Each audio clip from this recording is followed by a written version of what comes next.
Installment of Growth Monday. Very excited about today's guest as well as the show. It's all about growing in your career. You know, we always talk about concepts on Growth Monday, whether it's growing your career, growing your network, or growing your business. And today we're going to talk about growing your career. And a lot of our content is customized for nurses because I have a nurse expert on today's show. However, a lot of these concepts, I'm sure, can be related to pretty much any industry. There are going to be a few things that are specific to the nurse industry, but we would like you, those of you, even if you aren't a nurse per se, to get involved with the conversation. I am going to double check and make sure that we are online, and I'll introduce my guests momentarily. Let me just make sure that we are online here, which I hope we are. Let's see. And if you are coming in, let us know what city or state or country that you're chiming in from. And it looks like we are. Oh, looks good. Well, you look good on the screen there, Farah. Thank you. Okay. Well, listen, we've got Miss Farah Laurent. She is a nurse, but she's also a director, educator, definitely experienced in the marketplace, has really had a great trajectory to her own career. So she's nice enough to come on our program today and share some of her knowledge and some of her expertise with you and with me as a nurse coach. So I want to welcome you to the show, Miss Farah Laurent. Thank you so much for having me. I really appreciate it. It's always a pleasure. This is the second time that I'm on one of your shows, so thank you so much for having me. I'm excited. Thank you. Well, I'm very happy to have you, and I can also say bienvenue also as well, because I know you speak a little French too. Awesome. Thank you. And thanks to everyone else who's already coming into the show. We appreciate you being here. Let us know where you're signing in from, what city, what state, what country. We're talking about how to grow in your career, first of all, and then we're also talking about as a nurse, right? So I think a lot of what we talk about today is how to grow in your career, but also specifically for those of you who are in Hmm. healthcare or you are in nursing, there's some concepts I think there's also going to be customized for you as well. And anyone who's coming in on the show right now, I'd love to hear where you're coming from, like in terms of are you looking to grow in your career personally? Or are you looking to mentor someone in their career? Because I'm sure there's going to be some give and take there where we can get some ideas there. Maybe let us know what kind of practice setting you're in. Are you working in a hospital? Are you working in a clinic? Are you working in some other industry? We would love to know that. So I'm curious, Farah, what kind of got you, first of all, into the healthcare slash nursing? I'd love to hear that briefly as to how you got your start in the space.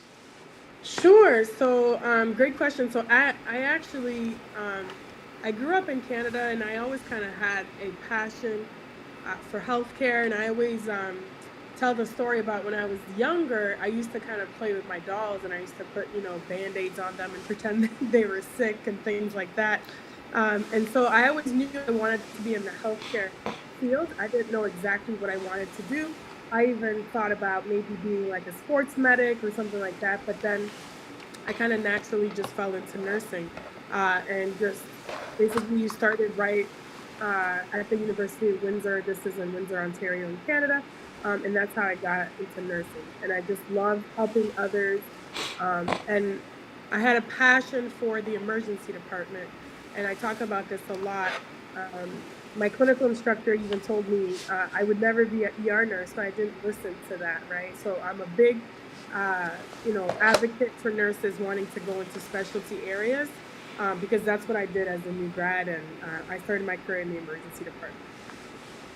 Awesome. I appreciate that. And there's a lesson already I'm hearing is that you had someone who told you you couldn't do what you were wanting to do. And Right. so tell me, what was it something in you that says, I'm not going to listen to that? Did a mentor help you to say, no, you don't need to listen to that? Like, what helped you to get her out? Because some people just stop, they get stopped in their tracks at that point. What was it that Right. made you think you still wanted to move forward? Well, I just happen to be a very, you know, for one, I'm stubborn. And I'm hard headed, and I'm very focused and driven, right? So if I want something, I'm just going to go for it, and I'm not going to let anybody stop me. And I've always been that way. So that's kind of why. And it was almost like, like for some, it's almost like a motivation for me. I was like, okay, let me show you, right? You're telling me I can't do this. Well, I'm going to be one of the best at it, right? So that's kind of the mentality that I had. And it drove me to, work harder to get there. So that, but early on, I didn't have any mentors. So that's another reason why I guess we'll get into it later, but that's another reason why I became a mentor for new grads and nursing students and that. Yeah. Love that. Okay, we appreciate that. We also have several who are signing in. Thank you, Trevor, for being here, and Dana, as well as, of course, Joanne. We have Beatrice from Terrell, Texas. Thank you. Appreciate you being here. And Colleen O'Neill from Lakeshore, Ontario. So, welcome to the show. Oh, Ontario. Yeah, Ontario. Where are you from in Canada again, Farah? From Ontario is the province. Awesome. Yes, yes. My wife, she actually spent, I imagine, 6 or 7 years in Ontario, as well in the Markham area. I don't know if you're Okay, familiar so with Greater Markham. Toronto area. Okay. Yeah, yeah, Yeah. absolutely. Okay, so the guys who are just now chiming in, let us know what's your questions, if you have any, in terms of growing your career or helping someone else grow in their career if you're a mentor.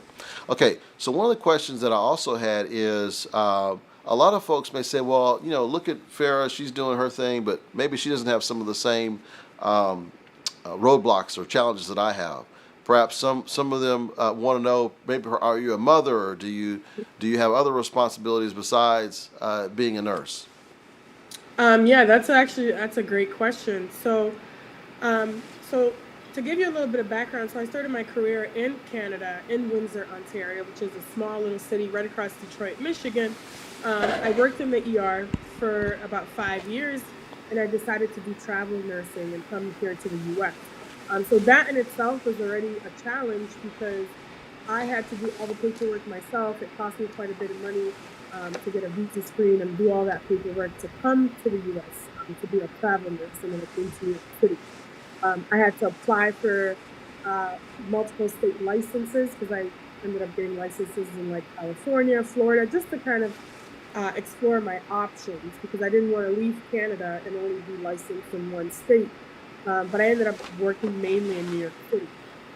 So I worked in New York City for quite a bit, did some travel nursing in the emergency department, and then I decided I wanted to pursue my master's in nursing education.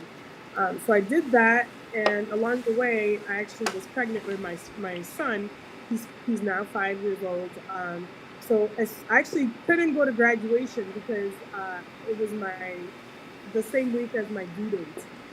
So I couldn't go to graduation because I had to deliver my son. So that was kind of the beginning. I also had some other challenges where I felt in the emergency department, even though I had multiple board certifications. So I was a certified emergency nurse, I was a certified pediatric emergency nurse, and a trauma certified nurse. And I still couldn't get certain positions that I was applying for. And Mm.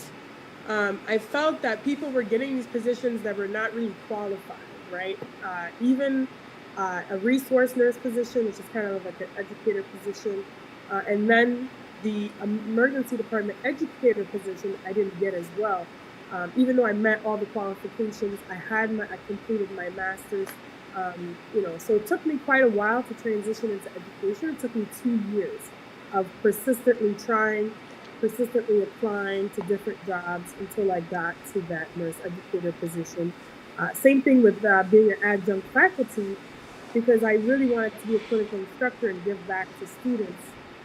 It also took me 2 years. So I had to really, um, be persistent. I kept at it and continuously called the clinical placement person. She probably got sick of me because I kept calling and emailing her until I finally got an adjunct position as a clinical instructor at NYU.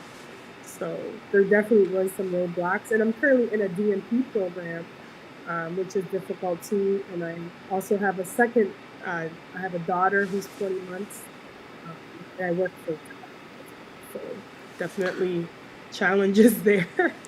Absolutely. I'm noticing. Let me see if I can adjust my volume, because sometimes when you're Can you hear me? talking, yeah, it's sometimes it's really clear, and then other times it's not. But I Oh, can that's still I can understand what you're saying, but it's not like super like. Sometimes when you're talking, it's like really clear. I can hear the treble and everything. okay. Other Okay. times it's a little bit lower. So we'll work on that. And Joanne, let me know give me feedback if the adjustments I'm making is helping. I'm gonna just keep adjusting. She says I'm a little bit loud, so let me turn myself down a little bit. Let me know if that's Okay. a little bit better, Joanne. Okay, so going back into our conversation, you definitely have overcome a lot of hurdles. I heard the immigration process. I know that's a tedious. My wife is from Jamaica, and the process for when we first got married, that was pretty tedious. So I know that. And then also, you were pregnant, about to have your child during that Yeah, time. yeah, Wow. Okay, working so in the emergency department. Yes. yeah. And what a lot of folks don't realize who are watching this, and I've actually heard this from talking with several different nurses, is that when it comes to med surge, there's like tons of diversity, right?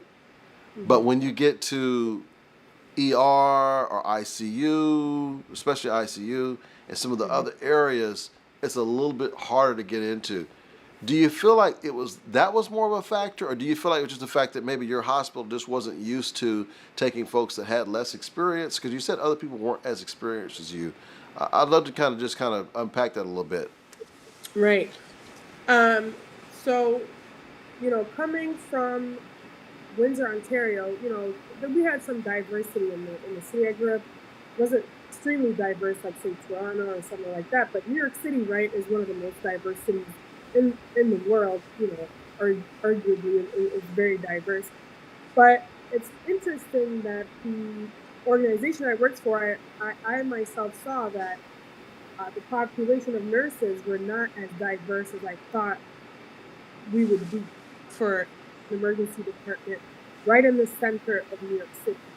And then, interestingly enough, when I went and moved to a different health system as an educator and actually the assistant director of education, I saw it when I was doing orientations that there was a lot of diversity among the nurses in that organization. So it made me think, well, you know, it's literally a couple blocks away, these two hospitals. So there must be something going on, right?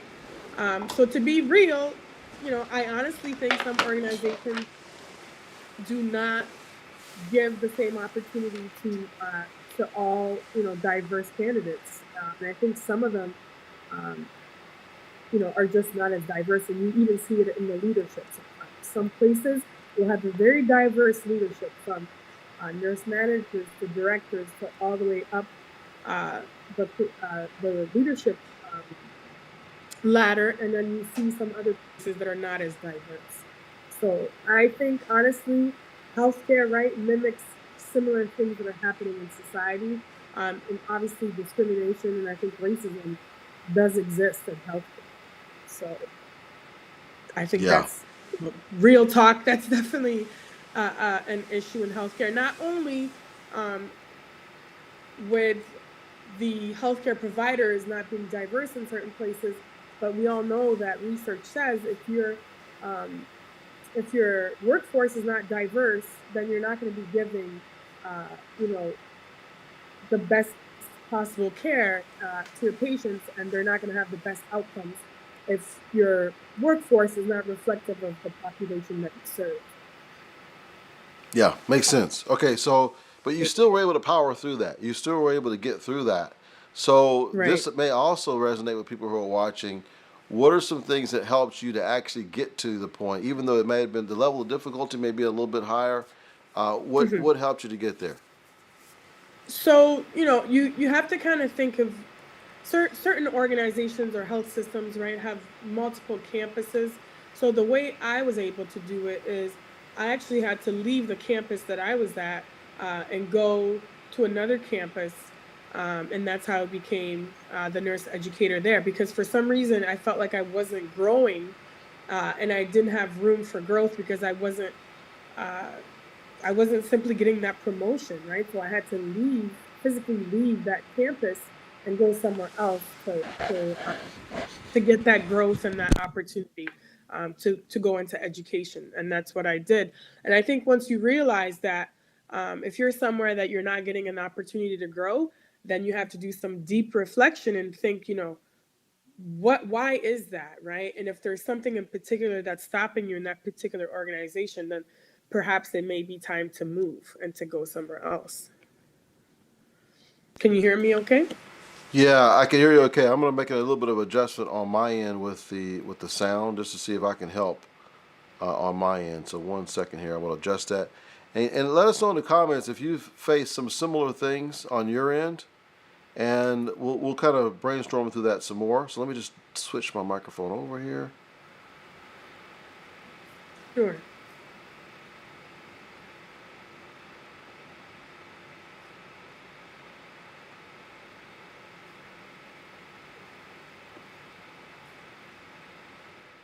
Okay. Can you hear me okay?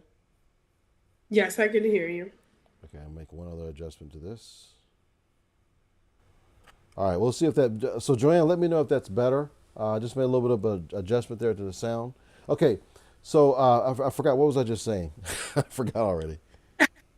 If the audience had any similar challenges or how they kind of Yeah, um, yeah, exactly. So and let us know in the audience, what challenges have you seen on your end? Do you think it was related to maybe experience?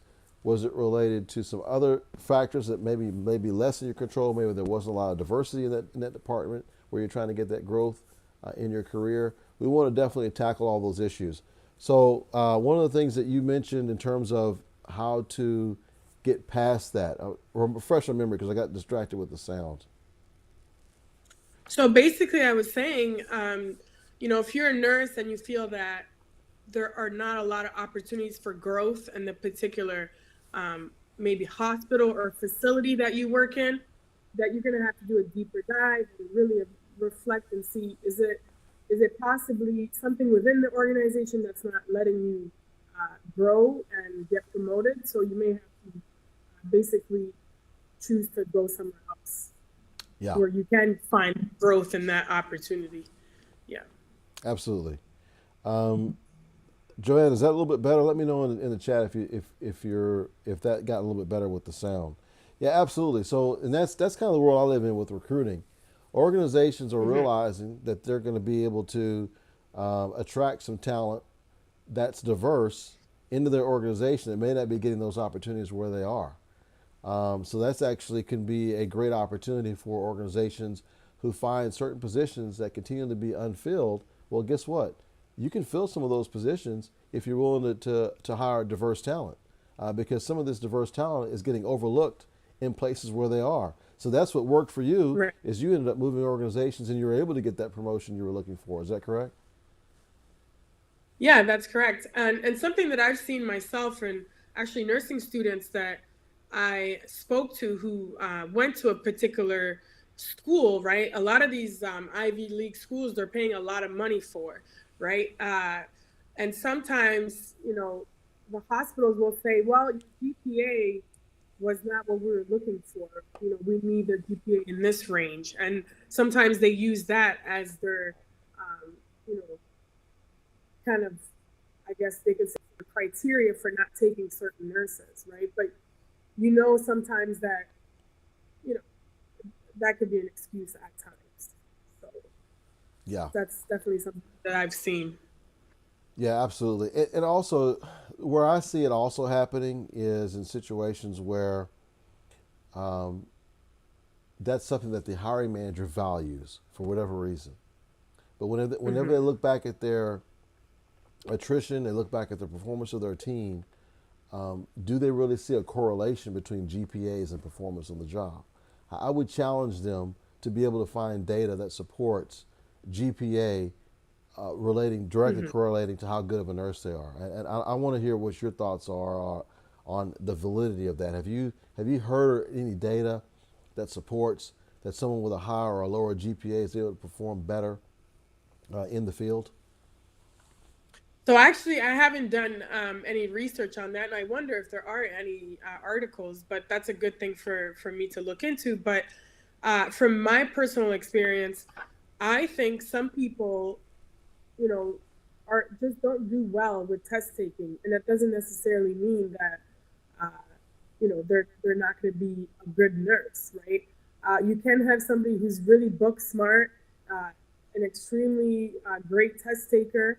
Maybe they're not anxious and they don't get nervous, but can they translate that into practice, right? Can they link theory and practice together? Do they have those critical thinking skills? And it's not just that. Also, how do they interact with patients? Because we know uh, healthcare, right, is not just, do you know all the physiology and stuff behind nursing, right? It's about that connection with people, uh, being able to deal with people, right? So are they a people person? That's almost a little bit more of what you should be looking at, and do they have critical thinking skills, and are they well rounded and comprehensive, right?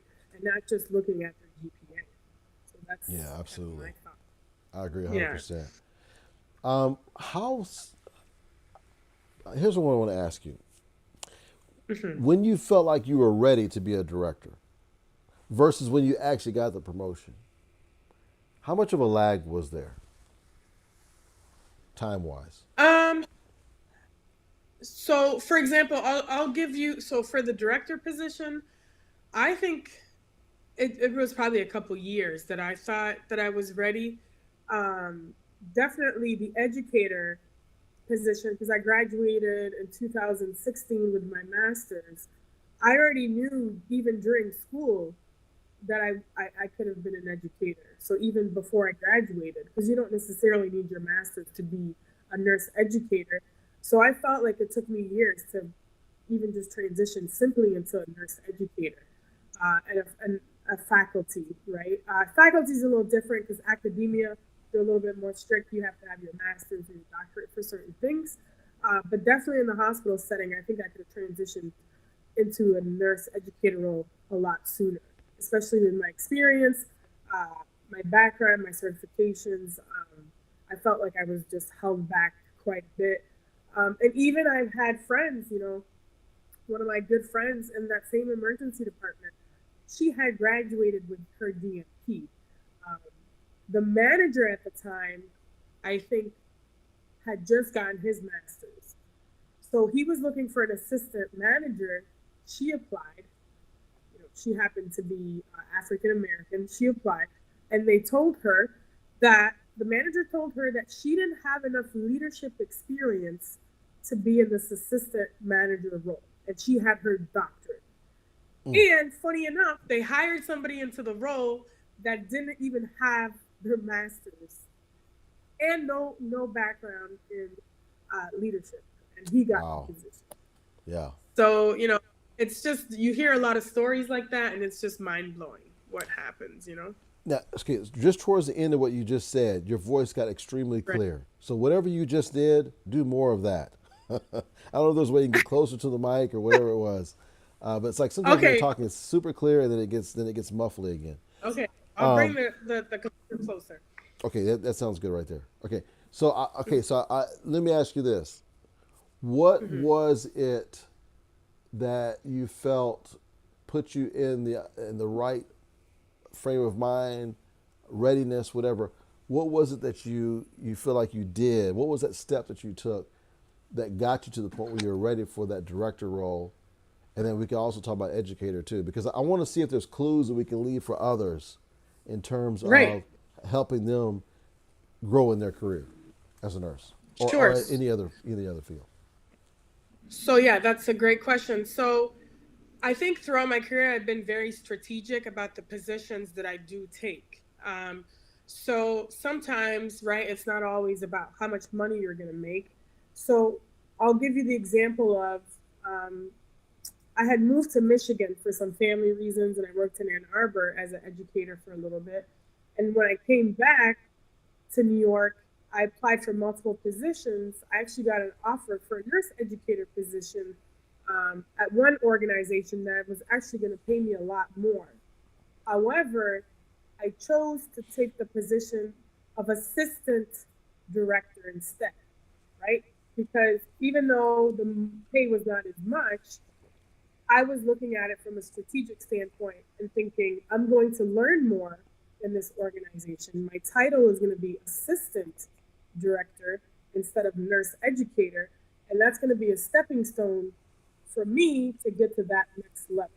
So sometimes it's not about making more money in your next move, right? But it's really strategically placing yourself for the next step to kind of envision where you want to be. So that's number one. You have to know what your end goal is and what your vision is. Um, one of my tactics I used to actually look up job postings all the time. And I used to look at the requirements and qualifications, and I used to set that as my goals. So, for example, one of the positions was they wanted you to have your nurse exec advanced certification. So that's a certification that I got because I knew that for certain positions they were looking for that certification. So you have to work towards those goals to be able to, accomplish your end goal and be strategic in your decisions. I love these 2 points. Okay, these 2 points, I think those of you who are watching, could be extremely valuable. Is not necessarily going for the money straight up just for the money, but looking for where is my career progression in this? How is this going to help me strategically? I love that part. That was the first part you mentioned. And then Right. the second part of what you mentioned, oh man, I just as I'm trying to explain it, it left me. What was the second point again? So early in my career, I would always look at, for example, if I was a staff nurse and I wanted to be a nurse educator, I would look at nurse educator Yes, qualification yes, and yes, positions. yes. That was Or it. if I wanted Yeah. to be a director, I'd look at those postings. Yes, Yeah, yes. So, to okay, prepare me. this is such good information right here because your career planning, you're looking at the positions Hmm. that you're wanting. You're going back to see what the requirements are and maybe what the preferred. Sometimes you have preferred versus required, and you're actually looking that Hmm. up ahead of time and saying, okay, where can I match up? How would I match up if I was applying for this job right now? That was extremely strategic what you did. I don't know if there was intentionality behind that, but I'm telling you Hmm. from a recruiter standpoint, that is definitely 100%. I wish more people would do what you're doing. That's amazing right there. To have that level of foresight to say, okay, these are some things that I'm going to need for that next position. That is amazing. Okay, Beatrice says, nurses of color have been discriminated against for years. We still have a long way to go. Diversity is still lacking in leadership positions. And Hmm. that is something I have seen across the board. But I like Farrah's point though. Don't let that stop you. If you got to go to a different hospital, get it done. Go to that Hmm. different hospital. That way you have that experience where they're giving you a shot.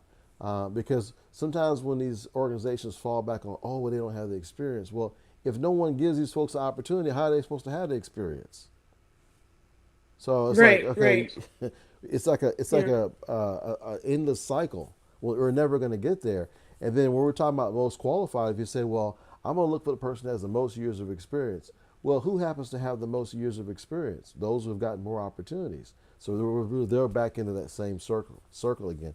So when we work with clients now, when we're working on leadership positions, like we're working on a CNO position right now, one of the things we want to know Hmm. from that employer is, are you willing to look at folks that have less years of experience to help widen the talent pool to include those who are diverse candidates?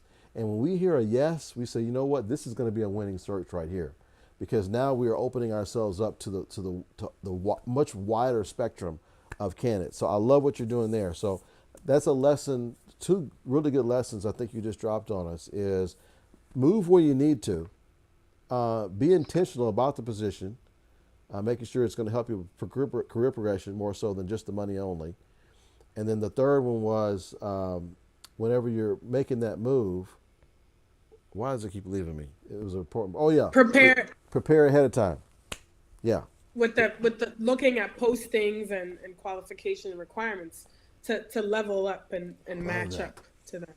Man, Yeah. that's a clip right there. I want to make sure we have that as a clip because people who are looking to progress in their career, that's what you should be doing now. If you want to be a director 2 years from now, start looking at those positions and see what they require and start having that stuff lined out. Okay, I have a question. This is a very Hmm. important question I want to ask you here.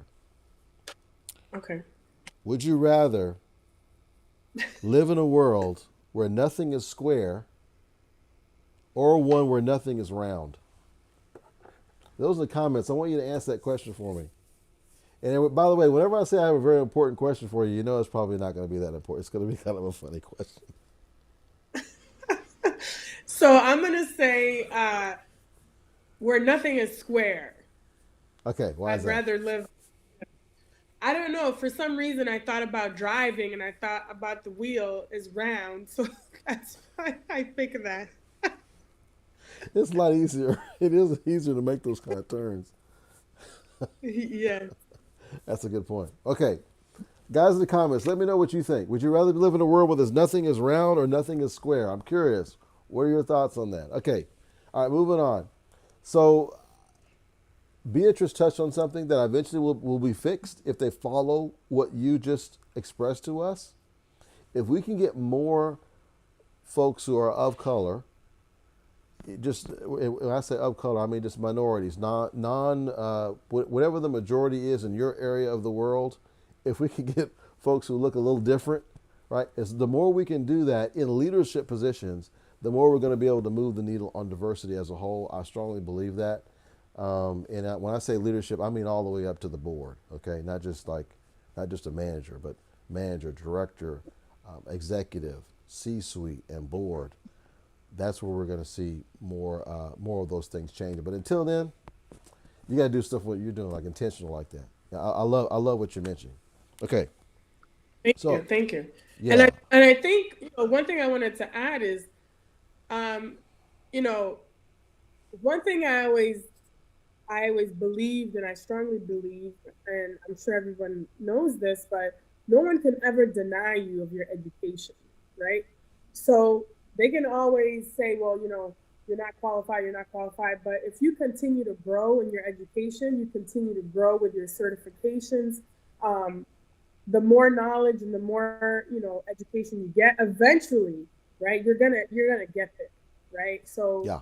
so please continue in that path, because eventually you will get there and they can't deny you. So I just wanted to say that. Yeah. Love that. And also embedded in what you just said, this is also embedded in what you said earlier, is Hmm. persistence, not giving up. Yeah. That Yeah. Yeah. that is something that has been persistent in everything you've said so far. Yeah, you can't give up, and you have to surround yourself with positive people and mentors, um, that are like-minded and that are trying to grow and trying to move forward, right? Because if you're gonna stick around with people that are telling you negative things and like saying, "Oh, I don't think you should do that," like when I made the move from Canada to New York City, I had people kind of say, "Oh, are you sure you want to go there? I don't know. Are you gonna make it there?" Like, there's always going to be naysayers, right? Yeah. So start listening to the circle that you're with, and if they're not pushing you and motivating you, then maybe you should think twice about that group of people. Yeah. And I think naturally, maybe some people are not intentional with it, and they're not trying to be negative or bring you down, but sometimes it's just unconsciously they're doing that to you, and then you start second guessing yourself. So Yeah. the crowd you surround you with is extremely important. Absolutely. Okay, so here's the one thing I want to ask you. This may take a little thought on this. Is you've Right. made those steps, which I think are very successful in your nurse career. You got in the education, you got the director role, became an educator.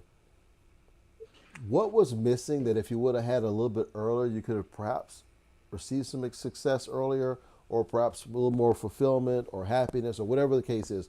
What do you think you could have done differently? And maybe you're going to tell me nothing. You might just tell me nothing, and that's okay to say that. Is there anything that you would give advice to yourself back in those early years that could have perhaps even made things better for you? I'm curious. Yeah, so I think a lot of nurses, when they first start out as a new nurse, as a new graduate, they're very focused on what they're doing at that time, right? So maybe they'll be content working med surg 30 years, or maybe they'll be content in ICU 30 years, and that's what their goal is, right? But if you know that you want to have an end goal, like maybe going to nurse anesthesia or whatever it is, right? Don't waste time, right? So be strategic early on. If you know you want to go into a leadership position, then seek out more opportunities, right? So I had actually opportunities where I was a charge nurse, but I probably could have went into that role a lot sooner. Or maybe as the assistant manager, there's sometimes where I probably could have applied, but I didn't apply for those positions because at that time I wasn't interested in those positions, right? But if you know ahead of time you want to be in leadership, then seek out those opportunities early. And also, networking and relationship building is extremely important. Also, your performance evals are extremely important. Keeping track of what you're doing and being involved on the unit, right? Whether it's joining practice council, councils, committees, being a part of organizations, whether it's like the ANA or, there's different organizations out there. Joining those organizations, you get to network and you meet other people. So that's another, I think early on, I probably wasn't doing those things as much. So that's probably advice that I would give. Network more, go to more conferences. There's different conferences you can go to, educational conferences where you can meet people from different states. Mm-hmm. And it can just open up your mind and, opportunities, and you'll just grow that way. Yeah, So I think absolutely. that's definitely, and getting a mentor early on. So having multiple mentors, you don't just have to have one, but you can have a leadership mentor, somebody in education, or a peer. Maybe if you're a nursing student, you want to go into the ICU, maybe start connecting with somebody on LinkedIn who's in the ICU and asking them for tips or what you should be doing to get to that where they are. Absolutely. So Okay. making those connections. So here's what I'd like you to do, Farrah, if you don't mind. There's a setting that allows you to choose what microphone you're using in the browser there. Can you just make sure it's on the microphone that you want? Because I'm still having that issue Oh, you where can. your voice gets really low and it gets louder again. It's great content you're dropping on us. I just want to make sure I capture as much of that as possible. And while you're thinking It about that, says it says MacBook Air microphone. I don't know how to okay, switch it so really. so there should be a drop down there. You might be able to pick a. Do you have a microphone, like external microphone? No, I don't. Okay, all right. So here's what we're going to do. Using your MacBooks, sometimes they have a good mic and sometimes they don't. Just make sure you're very squarely in front of the MacBook and you're as close as you can, so we can catch all that good content that you're giving us right now. So yeah, but thank you for this. This is great. Okay, so what's some common things, because you're a nurse coach? What are some common things that you see or have observed amongst the folks who you're coaching? I know there's probably some commonalities here. So what are some things that they're telling you that they're facing, and then maybe we could talk about some common um, remedies for that. Well, just related to the job search, is Yes. that kind of what you're, or just in general? Yeah. Either one. Okay. Um, so I think a lot of new nurses that I actually speak to, a lot of them actually are lacking confidence. So some of them will say, well, I'm just going to settle for this other position, like whatever it is, med surg or clinic or nursing home position, because they say, oh, the market is too competitive, and I don't think I'll get hired. So I'm just going to get any job that I can, just to start. So I think that's, financially, if you're in that position and you just need to start right away, that's understandable. But if if you want to set your goals and follow in that path to your end goal, you don't want to waste time in the beginning and go into positions that are not going to lead you to that end goal. So I think confidence is a big thing, and realizing that they can get these positions. They just have to apply, and they have to try, and they have to prepare themselves, and they have to be strategic, right? Um, so, for example, there was one nurse. She was working in New York as a patient care tech, and she was in the hospital already that she wanted to work in an ICU. So I said, okay. I interviewed her actually on LinkedIn, my LinkedIn live show. I said, okay, so did you actually go up to the ICU educator? Did you walk up there? And she's like, no, I can't do that. I'm too nervous. And I said, no, no, no. Take a walk. Go up there. Introduce yourself. Give them your resume and say, listen, I work here and I'm interested in working in the ICU. So she didn't do it because she was too nervous. And I kept telling her, you got to go do this, right? She finally did, and she got an interview. And she finally got offered the position after uh, passing through the interview process. And she's like, oh, I'm so glad I listened to you. I'm like, you're already there. You can leverage that. Plus, HR already has all your information. It'll be such an easy transition. So things like that. And she ended up getting the position. Yeah. I love that. Okay, so this is for your student right here. I love that. And that's for you too. That's for you too, for giving her that good Yeah, guidance. thank you. And That's I awesome. told her, I said, listen, I said, what's the worst case scenario that'll happen? I said, you'll walk up there, introduce yourself, say, I'm interested, and they'll say no. But at least you know you tried, right? So I think people have to have that mentality where they just have to go for it and take action. Because if you're just sitting around waiting for recruiters to call, good luck. Some hospitals only have one recruiter that's working, Yeah. right?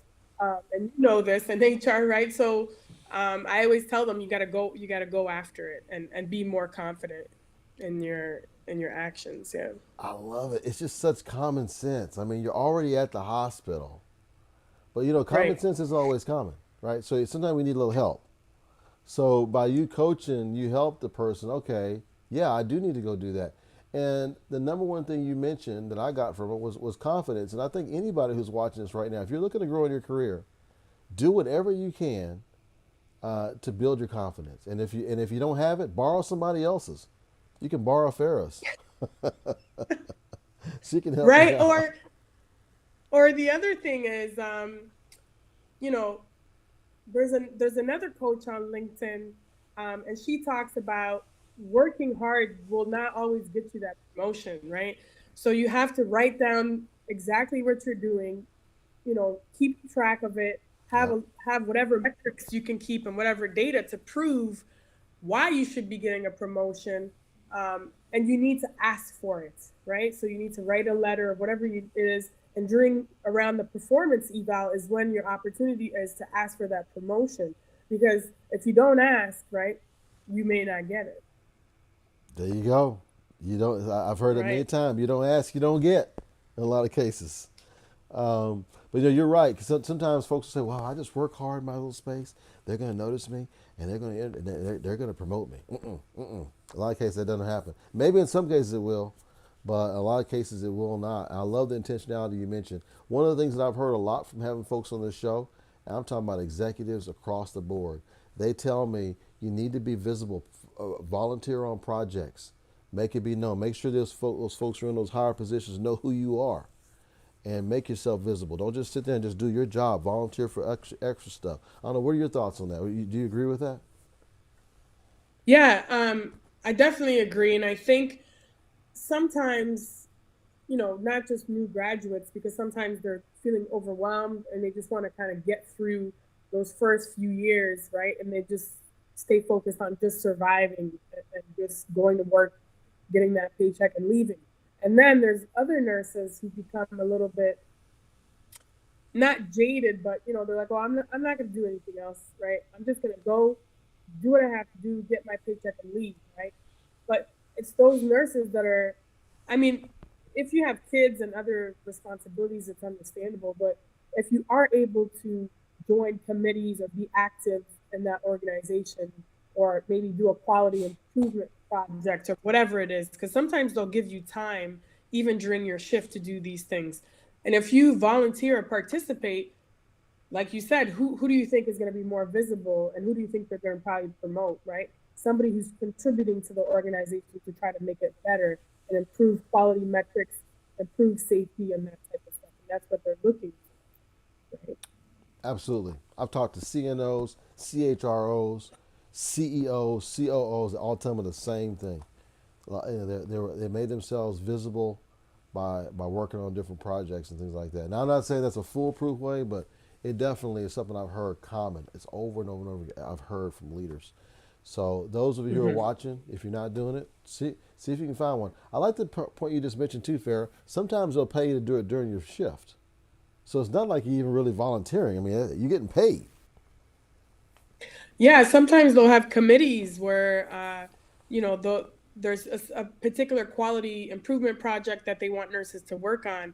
And I'm sure I don't know, you've probably heard the term shared governance. A lot of magnet Yes. hospitals have this thing where, Yes. they need to get their metrics improved. So there's always something, whatever it is, reducing falls or reducing infection. So sometimes they'll give you time within your shift and say, okay, go here for an hour, work on this. So take that opportunity to to join those committees and get involved. Yeah, absolutely. One of my TikTok viewers not too long ago, I said, look, I want you to ask me questions of what you want me to ask on my show or advice you want me to give you. And one of them asked me, is it important for me to join employee resource groups, the ERGs? What are your thoughts on those? Have you been a part of those? Do you think they're valuable? What's your take on those? I actually, to be honest, this is the first time that I've heard of this. Can you kind of explain what it is?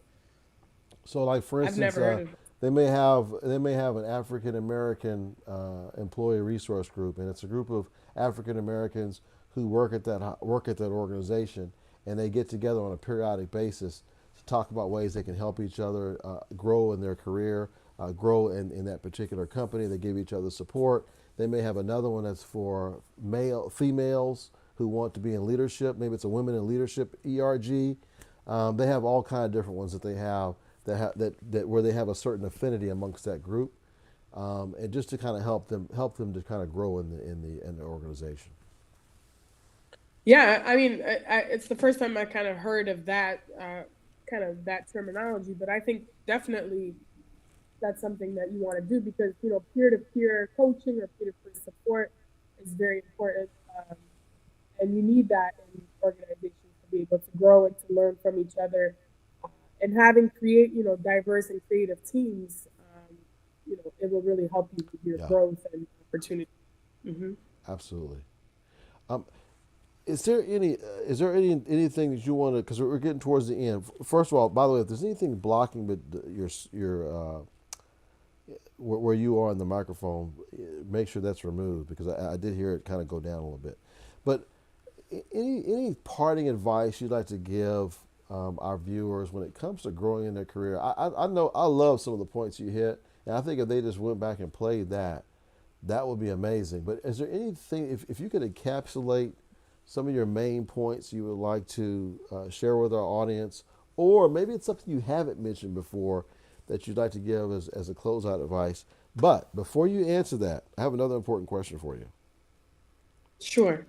Would you rather give up chocolate or give up cheese? I'll say give up cheese because Okay. chocolate is is where it's at. Okay, so why is that for you? Why would you say chocolate's where it's at? I mean, I just like chocolate. I'm a chocolate person, so I think that's an easy one for me Okay, to all to right, pick. all right. That wasn't quite as easy for me because I love chocolate. I love chocolate cake. I like chocolate ice cream. I like cookies and cream. I like lots of stuff that's chocolate. But so much of the stuff I eat has cheese in it, Farrah. I mean, a cheeseburger, right? If I have lasagna, I mean, it's all Right. this list of stuff. It's like, oh man, I can't have cheese on that. Whew. That's true. True. Even tacos, we love tacos here at the house, but yeah, you guess you could substitute it with something else. Something else. Yeah. Okay, guys in the comments, what do you guys think? You think could you give up cheese or chocolate? Which one could you give up? Okay, give us your words of wisdom here to close us out, Farrell. What Summary. we could, Okay. yeah. All right. So number one, I think, is getting a mentor or getting multiple mentors. And sometimes it's important to get a mentor that's um, not really in your industry. It could be someone else, Ooh. right? So you can have a different perspective, right, of really what's going on or different tips because you need people that think a little bit differently than you. So I think that's one. Number two, continue in your education and your path, whether it's a certification. The ANCC has a lot of certifications. You can even look into your organization. The ANCC has something called Success Pays. Some hospitals have that, which you actually get to get certified for free through your organization. So look into those opportunities or reimbursement for continuing to go back to school. So that's another one. Also just talking to other nurses, right? So perhaps maybe you want to be a CNO or some type of executive, right? So seek out those opportunities on LinkedIn, right? There's so many opportunities online. You can just simply ask questions, right? Or go to these conferences where you can connect with others and start to learn from other people. Because who best to teach you than somebody who's already there and to kind There of you walk go. you through that step. right? Also, get a nurse career coach, right? Somebody like me that could kind of help you guide your way forward is important. And I think having peer support is really important. So talking to other nurses, because nobody understands a nurse like another nurse. So speaking to other nurses about, maybe some things that you're going through, how to progress in your career is also, it doesn't have to be somebody in a high leadership position. It could be simply someone, close by your peer. So that's another one. And the last thing I'll say is be strategic in your decisions and always set short-term goals and long-term goals so you can work towards those goals. I love those. I love those. That's awesome. And if you're in another industry, let's say you're not a nurse or you're not in healthcare, the same points you mentioned about the ANCC, whatever the governing trade associations you're working with, if they have certifications and you're reaching out and researching what those certifications are and you're getting those, maybe your organization has a way to pay you to do that. That's even better, right? And that's getting you ready Right. for that next level. So I love that. That's great advice. Thank you for that. Yeah, like for example, like Six Sigma, like green belt, yellow belt, all those things, those are like process improvement things. I know different places look for that in business. So that's another one. But yeah, thank you. Yeah, absolutely. So Chandria, hey Chandria, she says she'll give up cheese, and Joanne says she'll give up chocolates. So Chandra is with you on the cheese thing, and Joanne says she'll give up chocolates. You know what? If I could get rid of cheese, that would actually help me out because I have issues with my whole nasal, that whole sinus nasal thing going on there. So I wish I could be like you and have that kind of willpower to give up my cheese. That's so funny. Well, listen, this has been a great session today. I really appreciate what you're doing to help the nurses because we need them. Not only do we need more nurses, but we need more nurses to stay on the bedside, as long as it makes sense for them. But at the same time, I don't want to push them into a corner where they feel like they got to work the bedside forever. We want to have a career path for our nurses if they want to go a different direction. But we just know that that's just kind of a glaring need at this point. I mean, does that agree with what you've been seeing on your end? Yeah, and I think part of what I do through my business and just even before this is I've always been a big advocate and empower nurses to really follow their heart, follow their dream and their passion, right? If you don't love the hospital, you don't necessarily have to go there, right? You can work in the community. There's so many options Right. in nursing, um, but you just have to love what you do um, to be able to really thrive in it, right? Because nobody wants to be, miserable at work. So you really just have to find that what is for you and just follow that. And if something's not uh, making you happy anymore, or you're dreading going to work, right? It's time to switch because you're not doing your patients or your colleagues any favors by staying, right? So you really want to be somewhere where you're continuously growing and improving yourself and where you're happy. So that's kind of what I do with my nurses. I just help them to understand that there's so many opportunities and they can go into these specialty areas as a new grad. Yeah. So that's what I do. That's a great point too. How many of those nurses that the old saying about how nurses eat their young? Maybe they were eating their young because they didn't get a chance to do what was their passion. Maybe they felt like they were stuck somewhere, and if they would have moved and did some of the stuff you talked about, they might not have been eating their young. Right, and that's true, right? Because maybe they feel like, well, these new nurses are coming in and they think they can work anywhere, but I had to go to med surg first, so it's almost like, well, you got to go here first, right? But why are you telling them that? Let them choose. Let them follow their own path, right? Yeah. Let them be happy. Yeah, absolutely. So you're offering a valuable service. By the way, Joanne reminds us. She says pasta, pizza, burgers, sandwiches without cheese. So you should give us something to think about. But okay, I understand. You like your chocolate. We're gonna let you keep your chocolate for sure. And you know what? As a bonus, we'll let you keep your cheese too. That was just a play question. Okay, you can keep them both. Let me check in with my Thank audience, you. see what they think about what your session and what you had to share with us today. And it's looking extremely positive. Well received. Look at that. I appreciate that. So keep up the good work, Farrah. We appreciate you being on the show today. Guys who are in the comments, we appreciate your comments. Whether you're watching this live or on the replay, we love hearing from you. So thank you for doing that. We'll definitely look at all the comments as you add them later. Let us know what you enjoyed about today's session as well. And give us that little hand clap if you really enjoyed today's session. We love some hand claps from you out in the audience. Okay, guys? So keep up the great work, everyone. Keep growing your career. Join us next Monday for our next Growth Monday installment. And Farrah, we look forward to having you back soon, okay? All right, thank you. And check me out on LinkedIn on my live show on Sundays at 12 Eastern. And message me on LinkedIn if you're interested in any of the coaching that I provide. Thank you so much for having me. I appreciate it, as always. Thank you. Absolutely. And Joanne, could you do me a favor and put one of her last replays from her last live show? Can you put that in the comments here so folks can get acquainted with her live show? So thank you for doing that as well. Let's say bye to everyone. Then I'll have actually hang on for just a second. So bye everyone. Okay, and then Joanne is going